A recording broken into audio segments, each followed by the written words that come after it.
Pagi ini saya akan memberikan kuliah ya mengenai sistem endokrin. Sistem endokrin ini merupakan sekumpulan sel, jaringan, dan organ yang produksi hormon yang dilepaskan di aliran darah kapiler untuk mempengaruhi berbagai sel, jaringan, dan organ di dalam tubuh. Sistem ini berkoordinasi dengan sistem saraf, dan sistem ini memiliki fungsi mempertahankan homeostasis tubuh, mengkoordinasikan reproduksi bersamaan dengan sistem saraf. Keduanya melibatkan bahan kimia yang mengikat reseptor tertentu pada sel target. Keduanya terutama diatur oleh mekanisme kontrol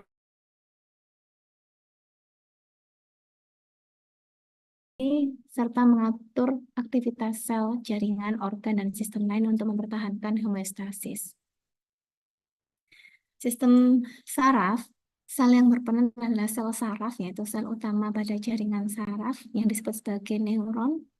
Sedangkan pada sistem endokrin yang berperan adalah sel epitel kelenjar. Ya. Kemudian untuk sistem saraf, komunikasinya melalui impuls saraf, sedangkan sistem endokrin melalui sistem pembuluh darah. Untuk sinyal kimianya, sistem saraf menggunakan neurotransmitter, sedangkan sistem endokrin menggunakan hormon. Untuk spesifitas aksinya, sistem saraf melalui binding dari neurotransmitter pada reseptor pada sel posinaps, sedangkan sistem endokrin yaitu penempelan hormon pada reseptor pada sel target. Untuk onsetnya pada sistem saraf lebih cepat hitungan detik, pada sistem endokrin lebih lambat dan lebih lama detik hingga jam. Untuk durasi aksinya, sistem saraf sangat singkat kecuali ketika beraktivitas, sedangkan sistem endokrin singkat atau mungkin bisa berhari-hari bahkan jika sekresinya telah berhenti. Hormon biasanya menghasilkan satu atau lebih perubahan berikut ini, yaitu melalui mengubah permeabilitas membran plasma atau potensial membran atau keduanya dengan membuka atau menutup saluran ion, kemudian menstimulasi sintesis enzim dan protein lain di dalam sel, deaktivasi enzim, menginduksi aktivitas sekresi, dan menstimulasi mitosis.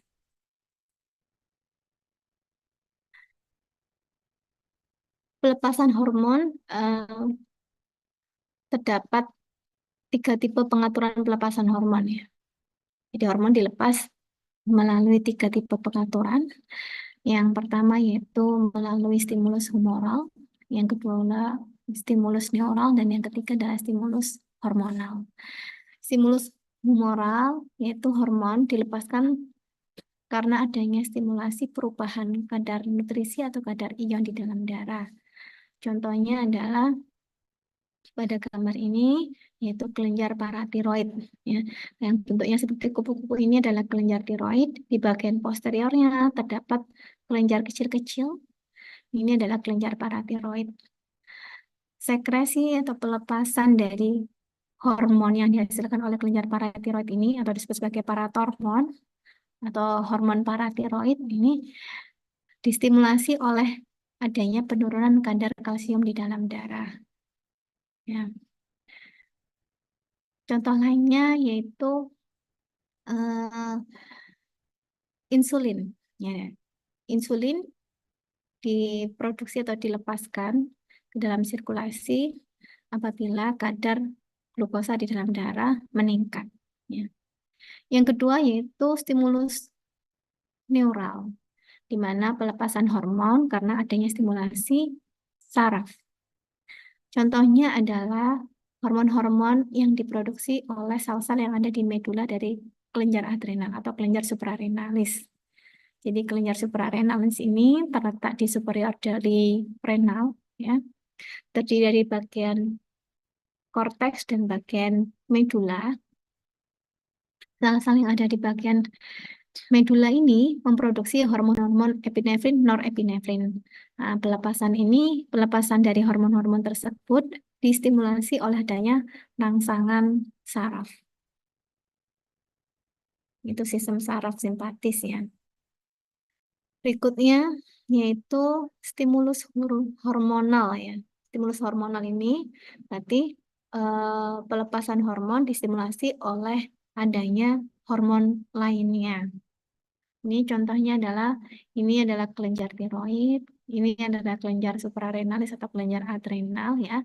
Tapi yang utama ini adalah bagian korteksnya. Kalau tadi kita bicara mengenai stimulus neural, yang kita bicarakan bagian medulanya, yang di sini bagian korteksnya. Kemudian contoh lainnya adalah testis.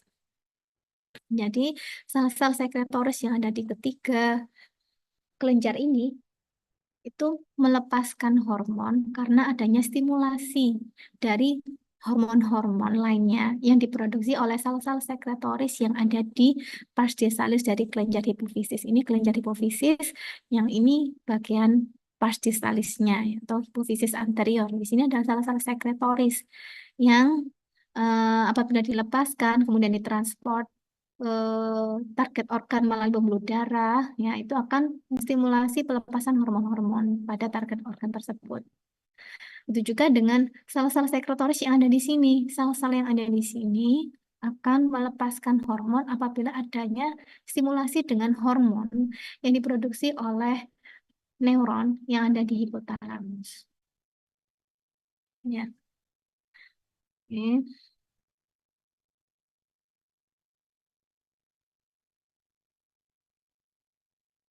Sistem endokrin ini sangat kompleks ya, dan banyak sekali komponen yang terlibat.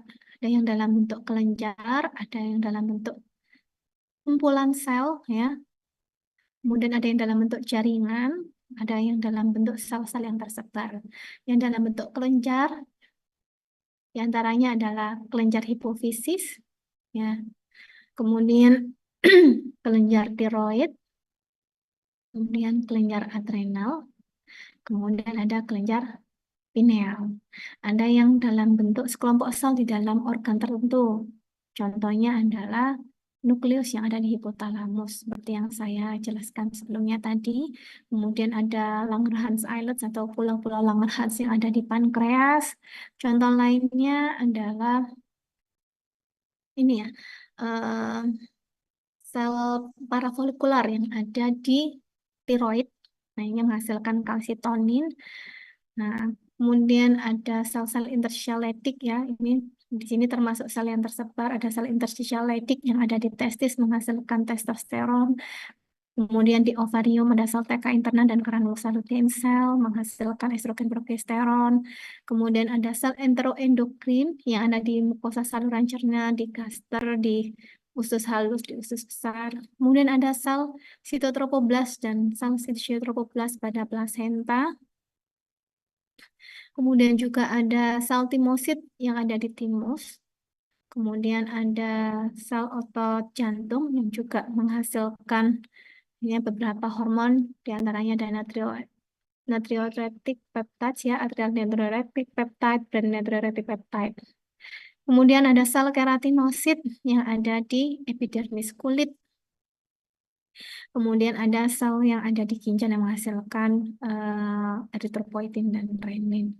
Ya, tadi saya sampaikan bahwa sistem endokrin ini ada yang berupa kelenjar, ya, yaitu kelenjar bukan berupa jaringan ya, bukan kelenjar berupa jaringan, yaitu jaringan adiposa. Jadi jaringan adiposa ini bisa didapatkan di subkutan ya, atau hipodermis atau di bawah kulit, yaitu subcutaneous adipose tissue, atau juga bisa didapatkan di kelenjar, di organ ya, atau yang disebut sebagai visceral adipose tissue. Nah, keduanya ini sel-sel adipositnya dan juga sel-sel makrofag yang ada di jaringan tersebut menghasilkan hormon-hormon. Di antaranya adalah ada resistin, ada leptin, ada adiponektin, dan lain sebagainya. Kelenjar endokrin ya, ini kalian sudah belajar mengenai jaringan epitel ya. Berdasarkan cara menyalurkan sekretnya, epitel kelenjar ini diklasifikasikan menjadi kelenjar endokrin, eksokrin, dan eksoendokrin. Ya, kelenjar endokrin sendiri merupakan kelenjar yang tidak memiliki saluran keluar kelenjar tersendiri, yang disebut sebagai ductless gland, dan hormon yang dihasilkannya langsung dilepaskan ke interstisial dan kemudian masuk ke sirkulasi. Kelenjar endokrin menghasilkan hormon yang disekresikan ke cairan-cairan sekitar, dan kelenjar ini kaya akan pembuluh darah, ya biasanya kapiler tipe fenestra, dan kaya akan drainase limfatik. Kelenjar endokrin berasal dari vaginasi dari epitel permukaan dan mengandung sel-sel sekretoris yang tersusun bisa dalam bentuk lempengan atau pita-pita, kemudian ada yang bergerombol, ada yang bentuk folikel-folikel, di dalamnya terdapat lumen atau anyaman yang bercabang untuk memaksimalkan kontak dengan kapiler di sekitarnya.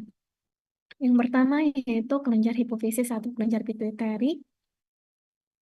Ya, kelenjar ini terletak di fossa hypophysalis pada sela tursika dan pada cekungan sela tursika osphenoidalis ya, menggantung dia jadi punya tangkai menggantung di bawah hipotalamus, ukurannya 1 x 1 sampai 1,5 cm, dan ukurannya ini bisa membesar ya, terutama pada perempuan hamil, pada perempuan yang multipara ya. Kemudian tebalnya 0,5 cm, dan fungsi dari kelenjar ini bervariasi ya. Fungsinya sangat banyak sekali karena selnya menghasilkan berbagai macam hormon. Itu untuk memproduksi hormon, mengatur pertumbuhan, untuk metabolisme, dan juga untuk reproduksi. Secara fungsional, kelenjar hipofisis ini dibagi menjadi dua, yaitu lobus anterior dan lobus posterior. Lobus anterior atau hipofisis anterior atau adenohipofisis disusun oleh jaringan epitel kelenjar, ya. Sedangkan lobus posterior disusun oleh jaringan neurosekret. Lobus anteriornya ini terdiri dari 3 bagian, yaitu pars distalis, pars intermedia, dan juga pars tuberalis. Sedangkan lobus posteriornya terdiri dari pars nervosa dan infundibulum. Nah, lobus anterior dan lobus posterior ini berasal dari 2 lapisan yang berbeda, lapisan embriologis yang berbeda, sama-sama lapisan ektoderm, namun satunya berasal dari surface ektoderm, yang satunya berasal dari neuroektoderm. Lobus anterior berasal dari evaginasi ektoderm dari orofaring menuju ke otak, membentuk kantong dari Retz. Kemudian untuk lobus posteriornya berasal dari pertumbuhan ke bawah neuroektoderm dari dasar desemphalum pada perkembangan otak, kemudian keduanya bergabung membentuk kelenjar hipofisis. Ya, tadi ya terbagi menjadi 3 bagian dan 2 bagian. Hipofisis anterior bersama dengan hipotalamus disebut sebagai master endocrine gland. Ya, hanya yang anterior ya, yang posterior tidak. Yaitu hormon yang dihasilkan oleh hipofisis anterior ini mengatur aktivitas kelenjar endokrin yang lainnya. Tadi ya sudah saya jelaskan ketika ini menjelaskan mengenai mekanisme pelepasan hormon berdasarkan rangsangan hormonal. Di dalam hipofisis anterior terdapat 5 sel-sel endokrin yang menghasilkan 7 jenis hormon berdasarkan stimulasi atau inhibisinya dari hipotalamus. Di antaranya adalah thyroid stimulating hormone, adrenocorticotropic releasing hormone, follicle stimulating hormone, luteinizing hormone, growth hormone, prolactin hormone, dan melanocyte stimulating hormone. TSH, ACTH, FSH, LH ini merupakan hormon tropik atau hormon tropin yang mengatur sekresi kelenjar endokrin lainnya, sedangkan growth hormone, prolaktin hormon, dan MSH ini hormonnya bertindak langsung pada jaringan target non-endokrin.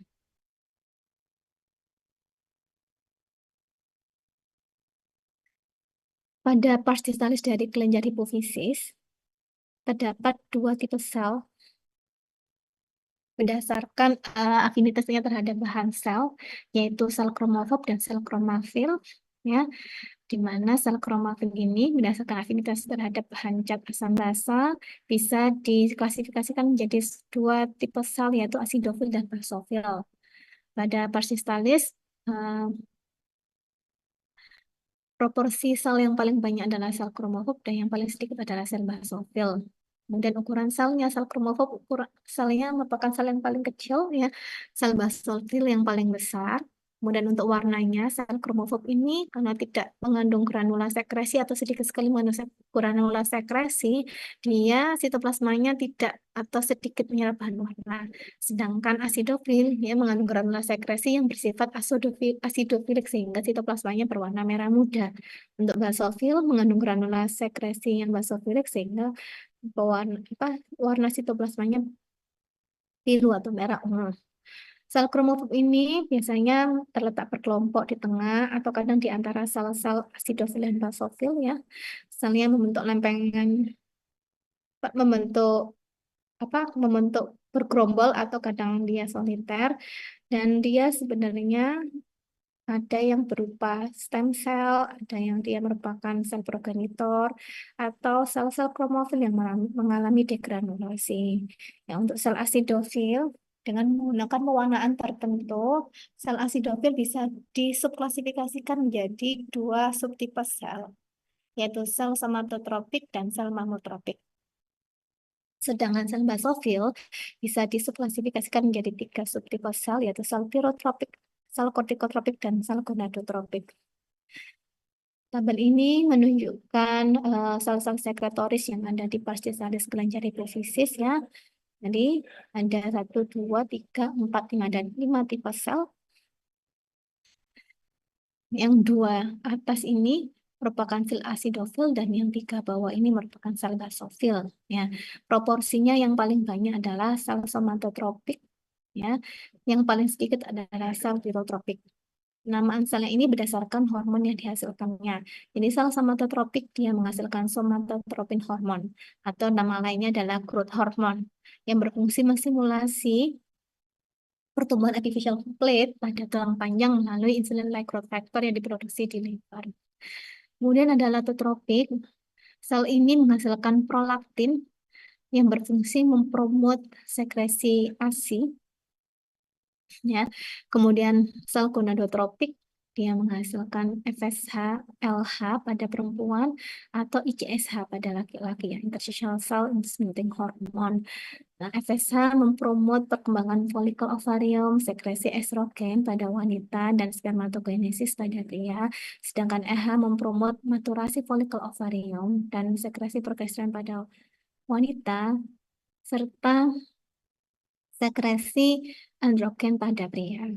Sel tirotropik menghasilkan hormon tirotropin atau TSH, thyroid stimulating hormone, yang menstimulasi sintesis penyimpanan dan pelepasan dari hormon tiroid. Sedangkan sel kortikotropik menghasilkan adrenal kortikotropik hormon dan lipotropin hormon. Ya, yang menstimulasi sekresi hormon-hormon pada kelenjar adrenal bagian korteks dan membantu metabolisme meregulasi metabolisme lemak. Ini adalah gambaran mikroskopis dari parsisalis kelenjar hipofisis ya. Di sebelah kiri ini gambaran skematisnya ya. Di sini tampak ada 3 tipe sel ya. Yang utama yaitu ini yang tidak mengambil bahan warna ini adalah sel kromofob, yang sitoplasmanya pink ini adalah sel asidofil, dan sitoplasmanya biru ini adalah sel basofil. Nah, ini gambaran sesungguhnya kan tampak seperti ini ya. Yang sitoplasmanya ungu ini adalah sel basofil, yang sitoplasmanya pink ini adalah sel asidofil, dan yang tidak menyerap bahan warna ini adalah sel kromofob. Nah, ini pada sediaan biasanya tampak seperti ini ya. Di sini sel-sel sekretorisnya bergerombol atau membentuk lempeng yang agak memanjang. Dan ini ada jaringan ikat yang supportnya. Kemudian ini ada pembuluh darah ini ya. Nah, sel-selnya dengan pewarnaan He diklasifikasikan menjadi 3 ya. Yang ini sitoplasmanya pink, ini juga pink, ini adalah sel asidofil, ini sel asidofil ya. Kemudian kalau yang ini ya, terus kemudian ini adalah sel basofil. Sedangkan yang ini tidak menyerap bahan warna atau ini adalah sel kromofob, ini sel kromofob. Ini juga sel kromofob. Ini tabel mengenai hormon-hormon yang diproduksi oleh salah satu sekretoris yang ada di pars distalis kelenjar hipofisis. Di antaranya adalah growth hormon, dan kemudian ini adalah pengaturan hormonnya, ya, stimulasi dan inhibisinya. Nanti bisa dibaca sendiri. Kemudian ini adalah target organnya, ya, ada liver, ada otot, dan ada tulang panjang. Kemudian ini sebelah kanan ini adalah kelainan hiposekresi ataupun hipersekresi dari hormon tersebut, ya. Misalnya growth hormon ini apabila mengalami hiposekresi akan menyebabkan kegagalan pertumbuhan, ya, anak mengalami dwarfism. Sedangkan apabila kelainannya berupa hipersekresi dari growth hormon pada anak-anak akan menyebabkan pertumbuhan yang berlebihan, atau yang disebut sebagai gigantism. Pada orang dewasa, eh, karena artificial plate-nya sudah menutup, maka tidak mengalami pertumbuhan tulang panjang yang berlebihan, namun pertumbuhan tulang-tulang tertentu, ya, sehingga menyebabkan uh, dismorfik biasanya pada wajah, ya, atau pada area tangan dan kakinya. Nah, ini adalah kelainan sekresi growth hormone, ya. Gambar yang sebelah kanan ini adalah individu yang normal. Kemudian yang tengah ini apabila terjadi gigantisme, hipersekresi growth hormone pada anak-anak yang epiphyseal plate-nya belum menutup sehingga tumbuhnya bisa berlebihan, ya. Ini bisa mencapai atap tinggi badannya. Sedangkan apabila mengalami hiposekresi dari growth hormone, maka pertumbuhannya akan terhambat menyebabkan kondisi dwarfism. Nah, pada individu yang epiphyseal plate-nya sudah menutup, hipersekresi pada growth hormone bisa menyebabkan akromegali. Tingginya seperti pada umumnya individu dewasa, namun pada tulang-tulang tertentu pertumbuhannya mengalami ini, ya, eh, tidak normal, ya. Contohnya tulang-tulang wajah, terutama tulang bawah, tulang rahang bawah, dan tonjolan tulang pada alis itu tumbuhnya prominent, ya, sehingga tampak menonjol pada tulang ini, tulang pada alisnya. Kemudian tulang-tulang pada kaki dan tangan juga bisa sangat membesar. Selain itu juga terjadi penebalan jaringan lunak sehingga menyebabkan malformasi pada wajah.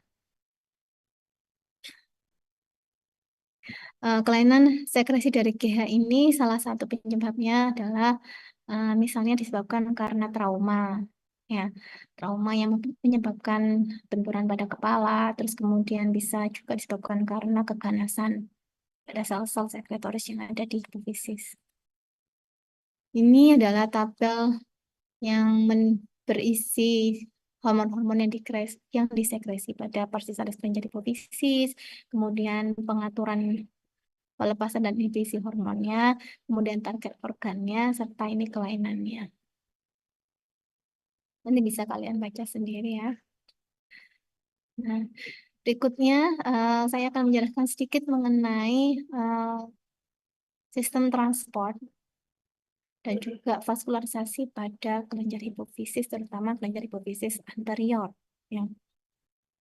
Ya, jadi vaskularisasi kelenjar hipofisis pardistalis itu diperankan oleh arteri hipofisalis superior, merupakan cabang dari arteri karotis interna yang membentuk anyaman pembuluh di bagian tangkainya yang disebut sebagai plexus kapiler primer, kemudian dihubungkan dengan plexus kapiler sekunder yang ada di pas distalisnya, ya, dari kelenjar hipofisis oleh vena hipofisialis. Nah, sistem porta hipofisialisnya ini berperan dalam transport hormon dari hipotalamus menuju ke peristalis.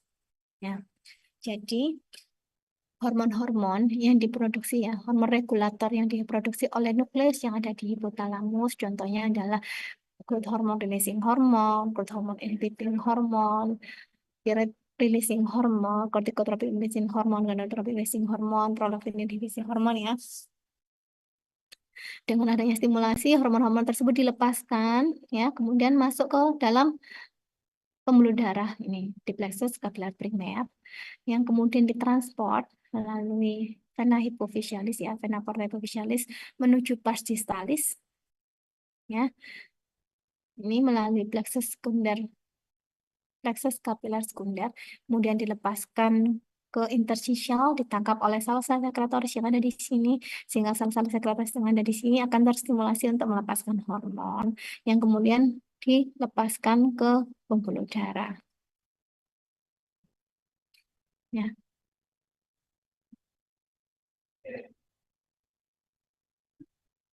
Berikutnya, hipofisis posterior. Hipofisis posterior ini tersusun oleh jaringan saraf yang mengandung sel-sel neuroglia dan akson yang tidak bermilin yang membentuk traktus hipotalamus hipofisialis dan terdapat akson terminal pada pars nervosa yang mengalami dilatasi dan sisi suatu neurosekret yang disebut badan Hering atau badan neurosekret. Jadi sel-sel yang ada di hipofisis posterior ini tidak memproduksi hormon, ya, hanya menyimpan dan melepaskan hormon yang diproduksi oleh hipotalamus. Ya. Di hipotalamus itu ada beberapa nukleus. Nukleus itu kumpulan dari neuron, ya, yang berkaitan dengan hipofisis posterior, yaitu ada nukleus paraventricularis dan nukleus supraoptik. Nukleus paraventricularis ini menghasilkan hormon oksitosin, love hormone, ya. Sedangkan nukleus supraoptik menghasilkan antidiuretik hormon atau vasopressin. Nah, berbeda dengan tadi hormon-hormon yang ditujukan ke pars distalis kelenjar hipofisis disalurkan melalui pembuluh darah. Kalau hormon-hormon yang dihasilkan oleh eh, nukleus paraventrikular dan juga nukleus supraoptik tadi ya, oksitosin dan vasopressin yang dihasilkan akan ditransport menuju pars nervosa melalui traktus hipotalamus hipofisialis. Jadi melalui akson yang membentang dari hipotalamus ke hipofisis posterior. Ya, ini di bagian terminal dari aksonnya ini mengalami dilatasi ya, melebar. Nah, ini berisi hormon yang dihasilkan tadi. Nah, kemudian dilepaskan ke jaringan sekitar dan masuk ke sirkulasi di transport menuju ke target organnya. Jadi penyaluran dari hipotalamus ke hipofisis tidak melalui pembuluh darah, tapi melalui traktus hipotalamus hipofisialis. Ini adalah hormon-hormon yang diproduksi pada hipotalamus dan disimpan di hipofisis posterior, yaitu oksitosin dan vasopressin. Oksitosin ini salah satu stimulasinya melalui hisapan pada kelenjar mama ya, yaitu pada bayi. Ketika adanya hisapan pada kelenjar mama akan menstimulasi ini pelepasan menstimulasi neuron yang ada di hipotalamus untuk memproduksi oksitosin dan dilepaskan ke hipofisis posterior, kemudian ditransport menuju ke kelenjar mama, selain itu juga bisa ditransport menuju ke uterus. Ya. Kemudian akan menstimulasi kelenjar mama untuk melepaskan atau mengeluarkan ASI. Ya, kalau prolaktin untuk mensekresi, kalau ini untuk mengejeksikan, mengeluarkan ASI. Selain itu, oksitosin ini juga untuk menstimulasi kontraksi uterus, ya, menginisiasi proses persalinan. Ya, nah ini biasanya setelah persalinan, oksitosin juga digunakan untuk kontraksi uterus untuk menghambat ini, menghambat perdarahan. Untuk vasopressin, salah satunya distimulasi oleh adanya peningkatan konsentrasi darah atau penurunan volume darah, atau juga bisa distimulasi adanya nyeri, beberapa obat-obatan, dan juga rendahnya tekanan darah. Target organnya adalah ginjal, yang berfungsi untuk menstimulasi ginjal, tubulus-tubulus ginjal untuk mereabsorpsi cairan. Kelainannya, ya, apabila terjadi penurunan, karena dia adalah antidiuretik hormon, maka kelainannya adalah diabetes insipidus. Dia mengalami poliuria. Jadi orangnya banyak kencing ya, seperti orang diabetes ya. Tapi mekanismenya berbeda. Ya. Apabila hipersekresi antidiuretik hormon maka menyebabkan ini ya sindroma inappropriate ADH secretion. Vaskularisasinya tadi sudah saya singgung ya, oleh arteri hypofisialis superior, arteri hypofisialis inferior ya. Yang hypofisialis superior dia mensuplai adenohypophysis dan epidemulum, yang arteri hypofisialis inferior mensuplai pars nervosa. Kemudian drainase venanya menuju ke vena portalis hypofisialis, vena hypofisialis menuju ke sinus cavernosus dan sinus dura matris. Ini adalah sistem portal hipofisialis ya. Tadi sudah saya jelaskan. Jadi sistem ini sebenarnya adalah untuk memastikan semua darah yang masuk ke pembuluh darah porta ini mampu mencapai sel-sel target tertentu ya yang ada di pars distalis sebelum kembali ke sirkulasi umum ya. Makanya di sini ada plexus kapiler prima dan plexus kapiler sekunder yang didukungkan oleh vena porta hipofisialis.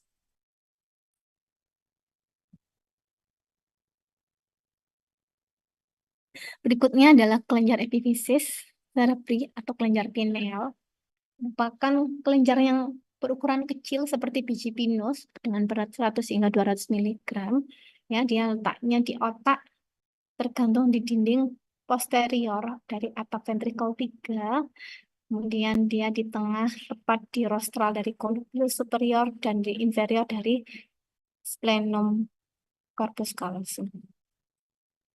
Kelenjar ini dibungkus oleh pia mater, yang pia maternya ini membentuk septa mengandung pembuluh darah kecil. Kelenjar ini berasal dari lapisan neuroectoderm bagian posterior atap dari diencephalon. Kelenjar ini mengandung neuron, atau sel saraf, sel penyangga atau sel glia, dan sel sekretoris atau sel pinealosit. Pada individu dewasa didapatkan bentukan yang disebut sebagai bransan atau pinealsan atau corpora arenacea atau acerfolibadis atau psaramobadis yang merupakan partikel padat yang mengandung kandung kalsium.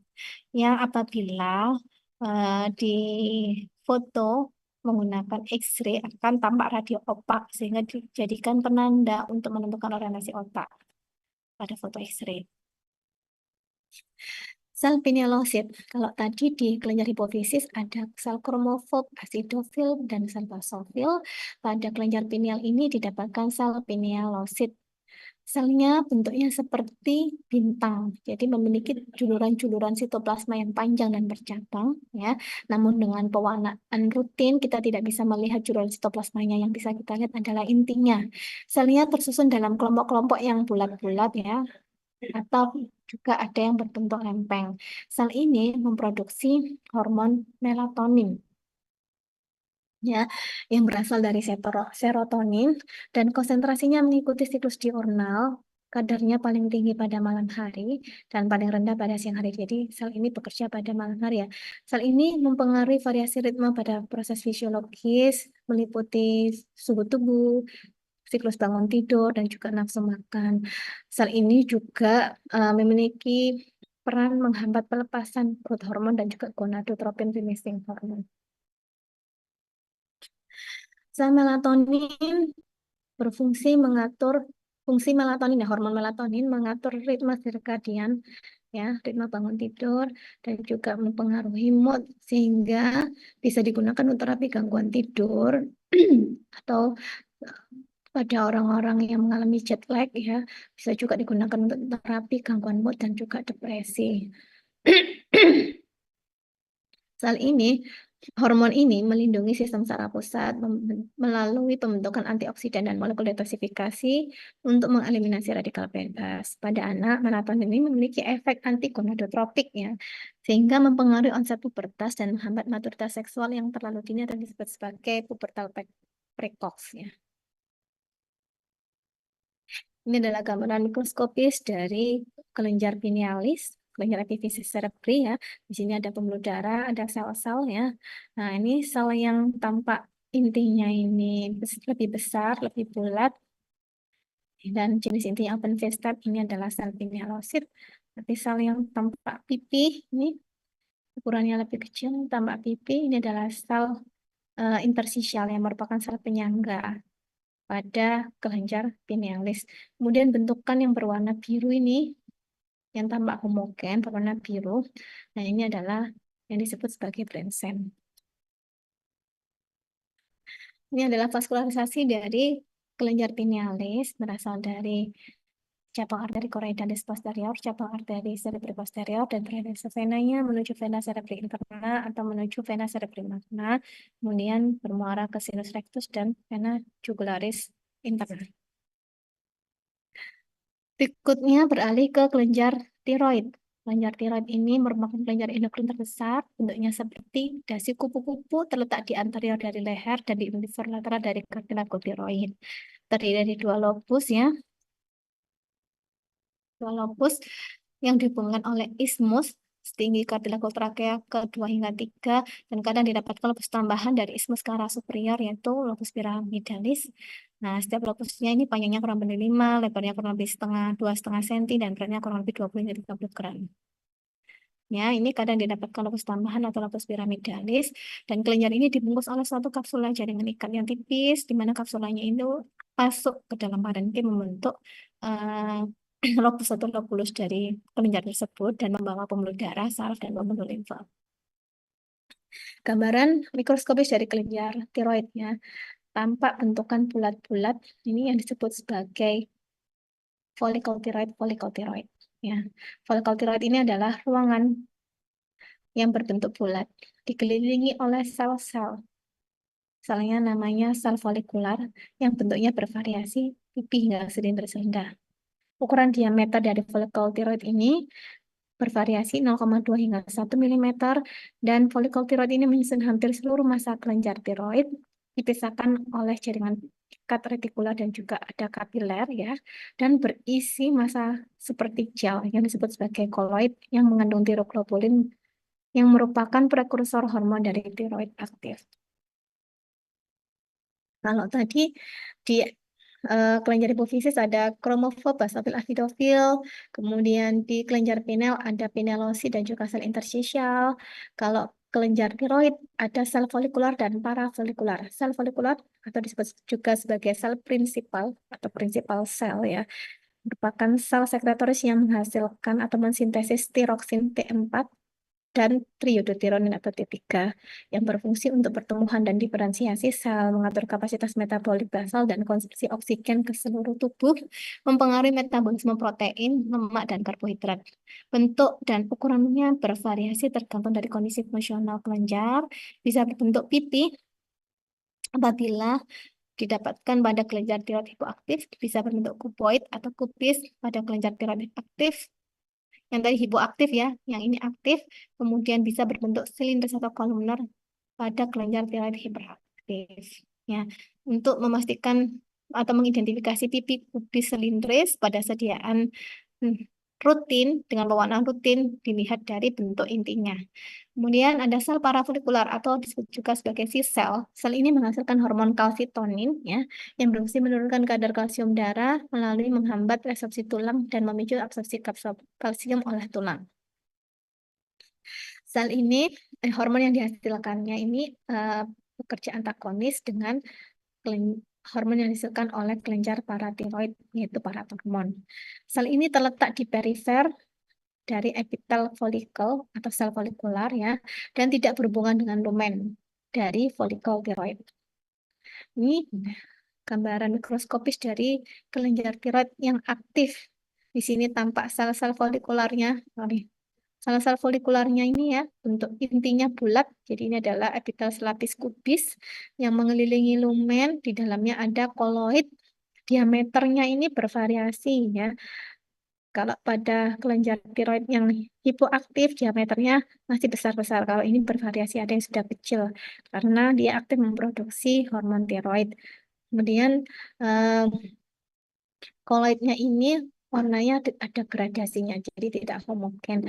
Kemudian di antara folikel-folikel tiroid ini terdapat kumpulan sel-sel di mana sel-selnya ini tidak mengelilingi suatu lumen ya, tapi selnya ini bergelombol, selnya tampak lebih besar, kemudian sitoplasmanya tampak lebih pucat. Nah, ini adalah sel parafolikular atau sel yang menghasilkan hormon kalsitonin.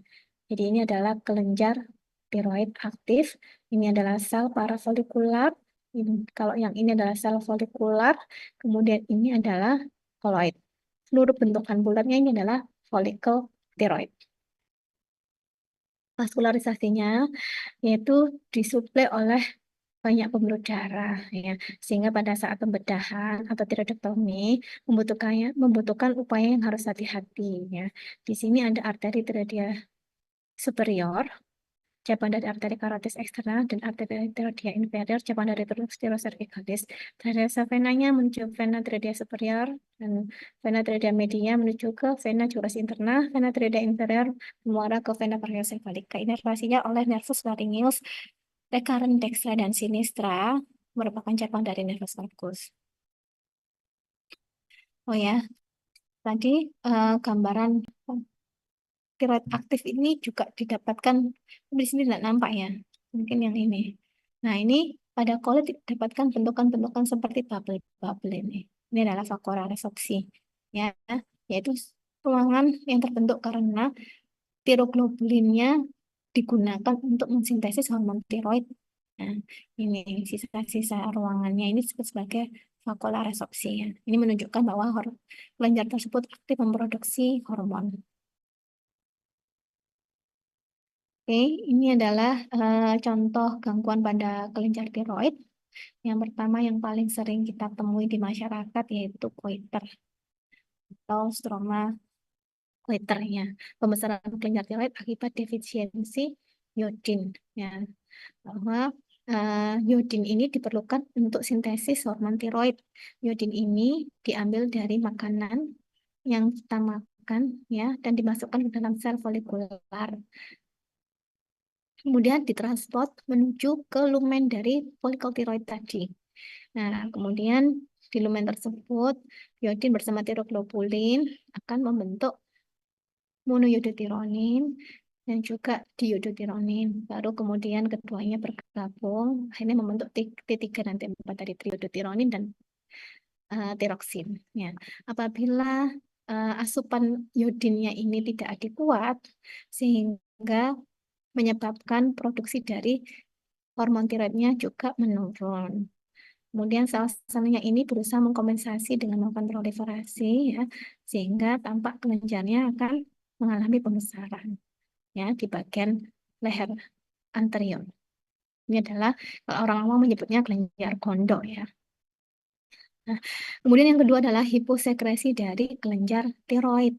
Ya, ini salah satu penyebabnya karena inflamasi, adanya peradangan pada jaringan yang menyusun kelenjar tiroid atau tiroiditis. Nah, ini biasanya karena ini ya, kelainan autoimun ya, yang menyebabkan sekresi dari TSH-nya tidak adekuat ya. Tadi sudah saya jelaskan bahwa produksi hormon tiroid distimulasi oleh adanya tiroid stimulating hormon yang diproduksi oleh sel-sel sekretoris yang ada di parasisalis kelenjar hipofisis. Ya, kemudian kelainan lainnya ada berupa hipersekresi. Kalau tadi hiposekresi, ini hipersekresi atau disebut juga sebagai hipertiroid. Kalau yang tadi ini salah satu penyakitnya disebut Hashimoto-disease. Kalau yang hipersekresi tiroid ini contohnya adalah Graves' disease. Graves' disease ini juga disebabkan karena proses autoimun. Pada Graves' disease ini kelenjar tiroidnya juga membesar. Terus kemudian terjadi hipersekresi dari kelenjar tiroid yang menyebabkan ini ya eksoptalmus salah satu gejalanya yaitu bola matanya menonjol keluar karena adanya penumpukan jaringan ikat di belakang mata, terus kemudian nafsu makan individu tersebut mengalami peningkatan, jantung berdebar-debar, keringat dingin, berat badan tidak menambah, kadang ada ditemukan kelainan atau gejala diare dan lain sebagainya ya. Kelainan sekresi dari kelenjar tiroid baik hiposekresi maupun hipersekresi ini kalau pada ibu hamil akan mengganggu pertumbuhan janin ya dan bisa mengakibatkan persalinan yang preterm. Tiroidektomi yaitu prosedur pembedahan yang umum dilakukan yang dieksisi sebagian atau juga bisa semua kelenjar tiroidnya. Ini biasanya dilakukan pada kasus tumor jinak maupun ganas kelenjar tiroid. Dapat terjadi kemungkinan membahayakan struktur lainnya karena tadi sudah saya jelaskan di sekitar ini banyak sekali struktur yang sangat penting. Jadi ada pembuluh darah, ada saraf ya. Ini ada kelenjar paratiroid. Jadi apabila dilakukan tiroidektomi akan mengganggu struktur tersebut. sehingga mempengaruhi fungsinya.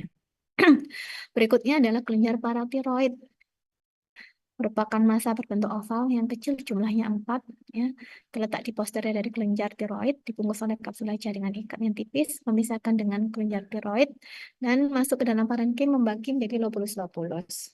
Dengan peningkatan usia, sel-sel sekretoris yang ada kelenjar paratiroid ini digantikan oleh sel adiposit, sehingga pada individu dewasa 50% dari kelenjar itu berisi sel adiposit.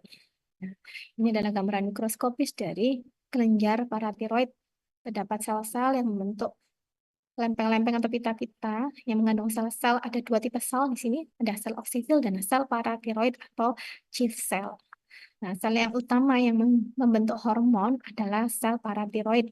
Sel ini mengatur sintesis, penyimpanan, dan sekresi dari hormon paratiroid atau disebut juga sebagai paratormon yang berfungsi untuk homeostasis kalsium. Ya, tadi kalsium ini penting untuk banyak fungsi meliputi transmisi imbus saraf, kontraksi otot, dan pembekuan darah. Jadi hormon ini bekerja antagonis dengan hormon kalsitonin.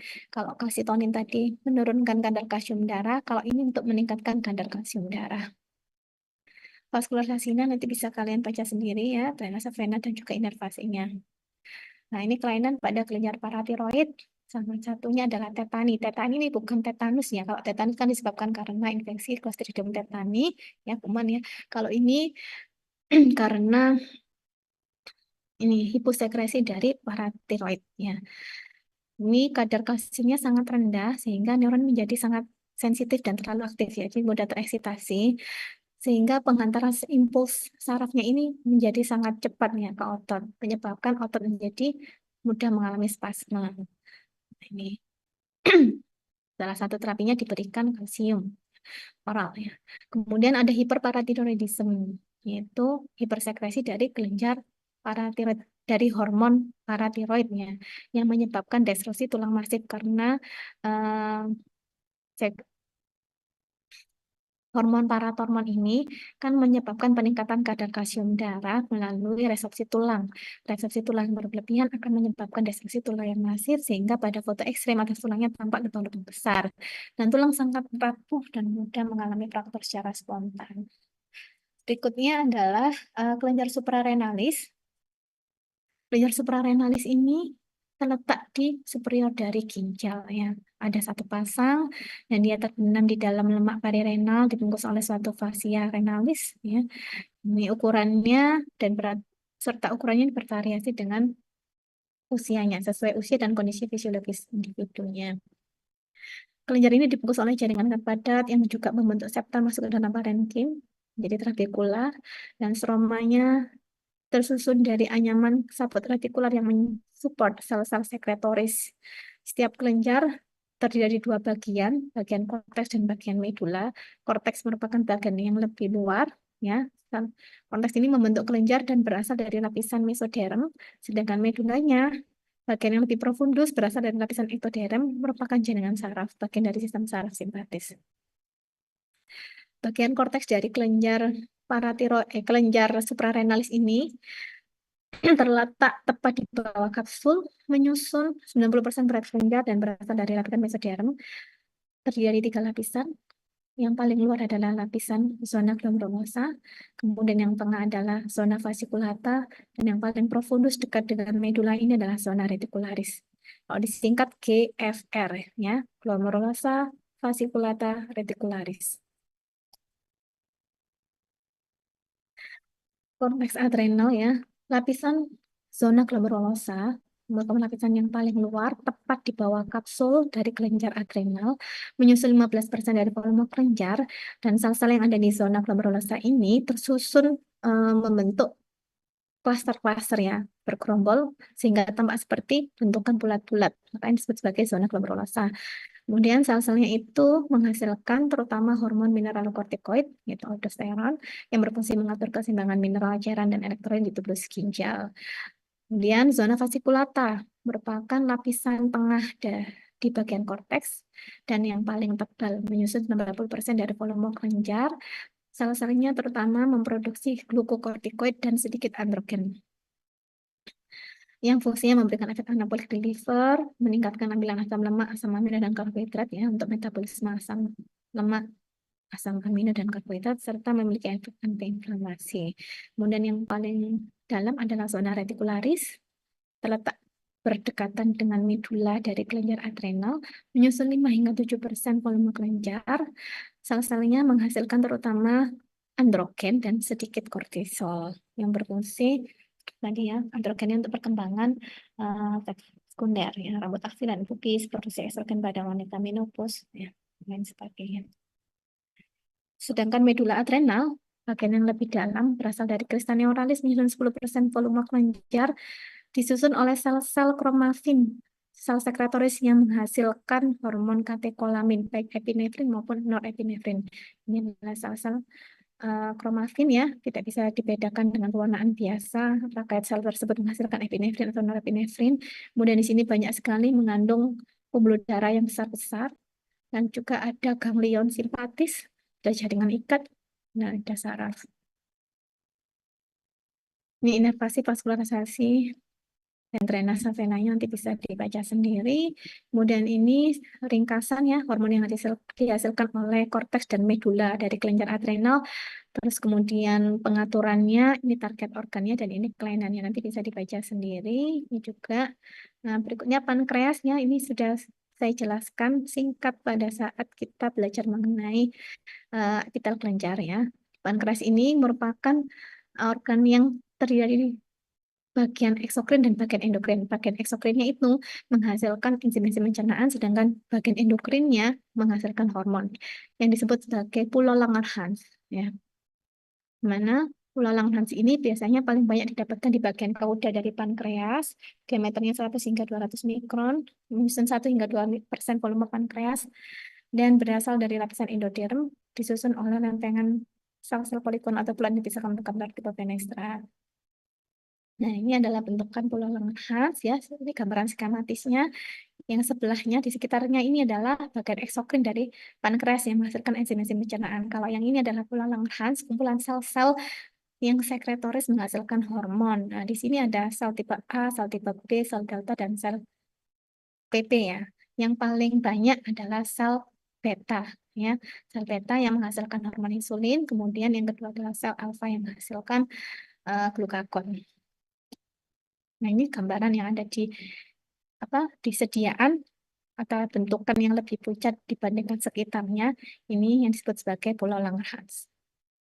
Ini adalah sel-sel yang ada di pulau Langerhans, kemudian ini hormon yang diproduksi, kemudian ini adalah struktur hormon dan ukurannya, dan ini adalah fungsi hormonnya. Bisa baca sendiri. Ini inervasi vaskularisasi dari pankreas, ini drainase venanya, berikutnya timusnya. Mungkin ini karena waktunya sudah habis. Nanti kalian bisa lanjut baca sendiri, ini tinggal sedikit. Sampai sini ada pertanyaan?